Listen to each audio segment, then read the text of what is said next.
Hashtag like no other. Hashtag a game with an attitude. No, not that kind of attitude. Hashtag a game with a positive attitude. Something that has a clear-cut personality and is having fun with it. Hashtag a 2-year-old game.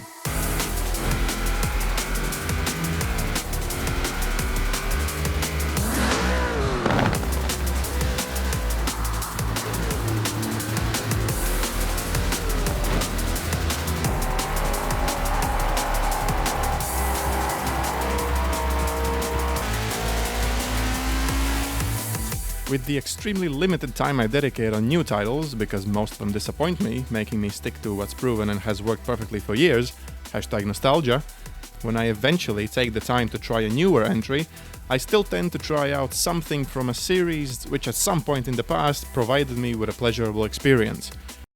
And the last time I did so, it ended here.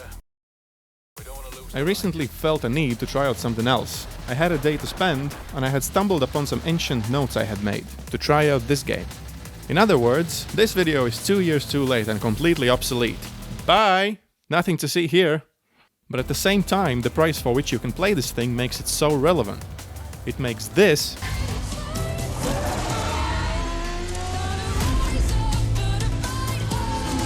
go and shamefully sit in a corner. Now, these games are in no way comparable. Well, they actually are, but not in terms of gameplay or physics, or in their overall structure. They are comparable in terms of personality. One says it's something so serious, something that others could not dare being, while at the same time it's mediocre at best, having a midlife crisis every other turn, trying to be serious and raw, while at the same time desperately trying to seem like a rebellious teenager. It just cannot pick a side.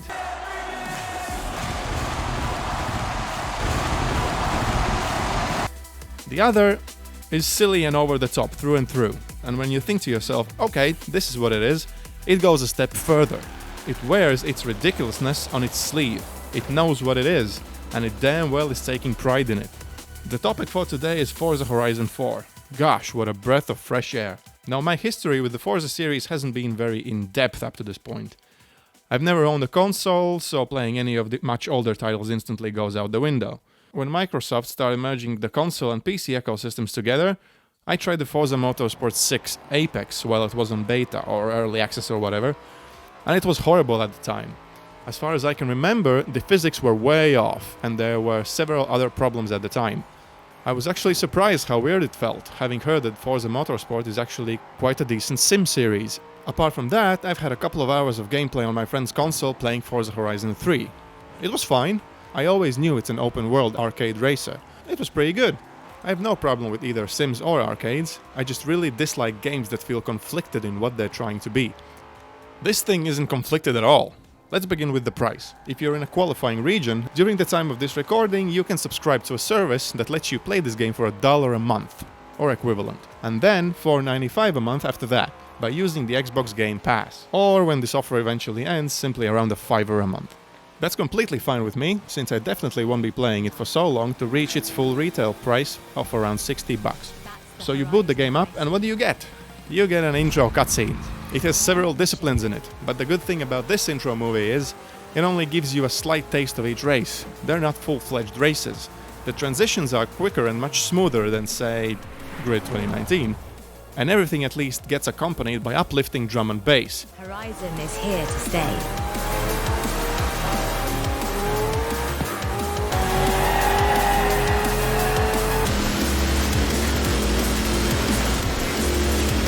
Not some slow-beat, miserable vocal song that makes you want to go cry in a corner, because it's so depressing and it squeezes all of the excitement out of the racing.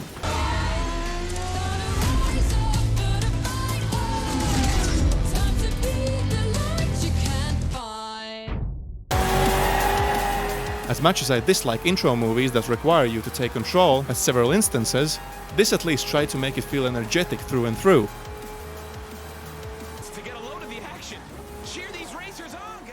Oh, I just figured out where Grid stole it from.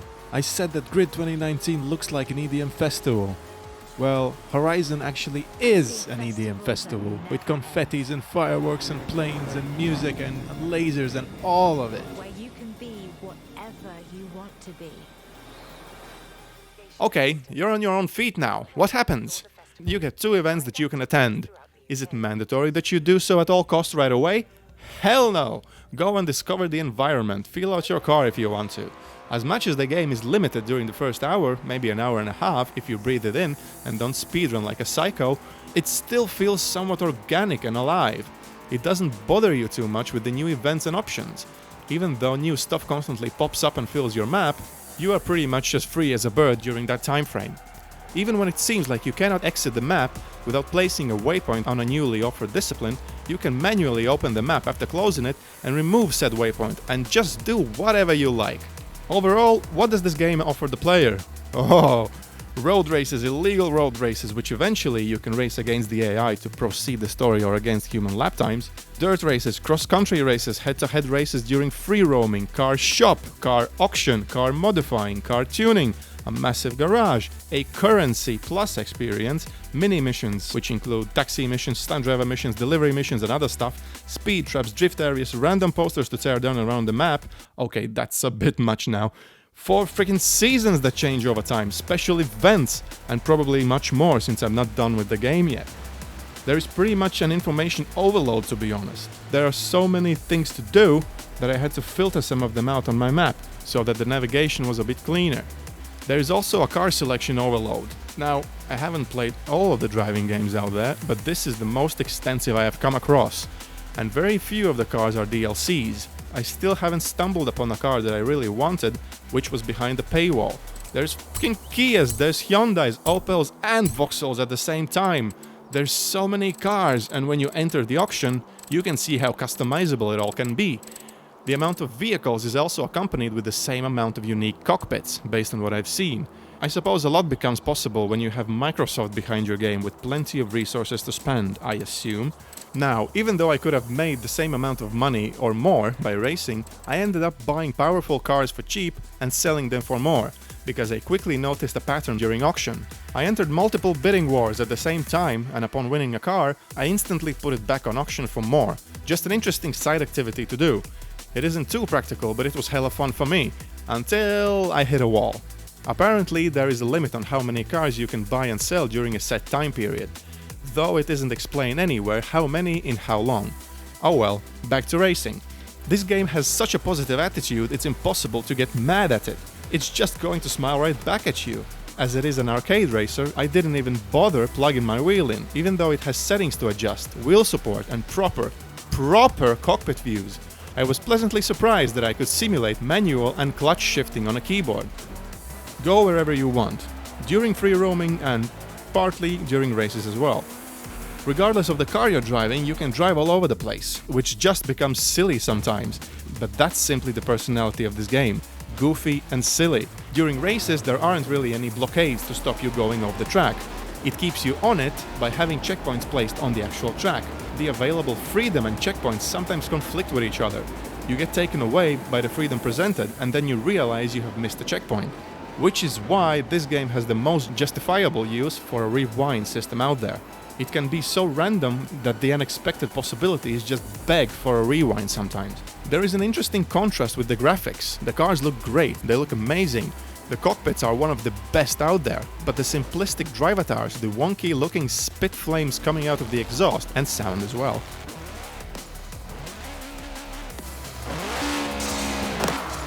The overly destructible environment creates a slight contrast that visually reminds you this is an arcade environment. Don't take it too seriously, just have fun with it.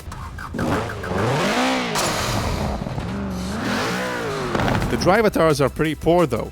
All of the male drive avatars look so douchey and wonky that I just went with a chick. Oh yeah, you can customize your appearance as well. The rain animation is just horrible. The textures are not low resolution, but the animation how the rain hits your windows is very bad. Most of the time it doesn't feel like the rain is in the way of your driving, it's just there. At least it changes intensity and direction depending on your motion, and it looks high quality on other surfaces, not on your windows though.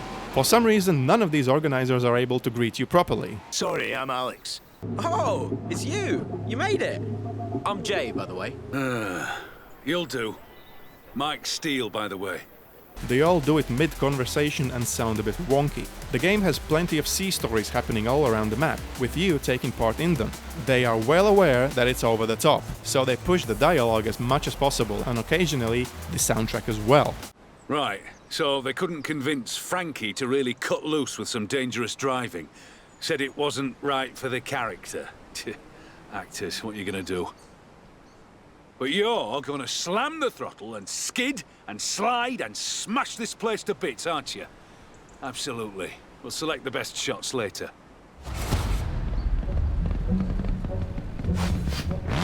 Okay, scene 82. Village chase. Action!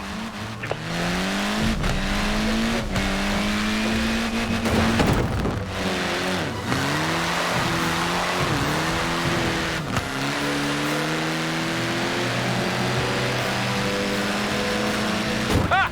Fantastic! Real cinematic brilliance. Search the world to find hidden cargoes. What did I say about taking a step further into goofiness? Lego DLC. Nerve. Cutting-edge performance vehicles. Oh, and bricks. Lots and lots and lots of Lego bricks. Luckily, it's a DLC and not part of the standard experience, although the icon for the event is always on the map.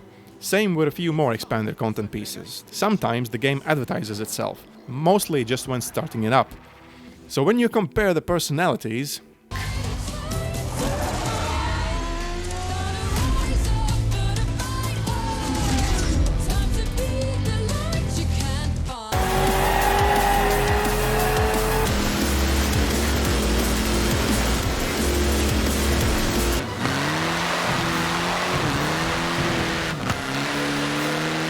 you can probably realize why this game works and some others don't.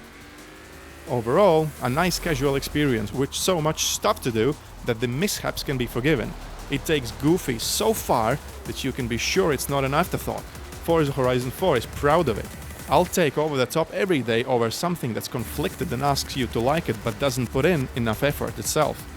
For the casual experience lovers, this is highly recommended.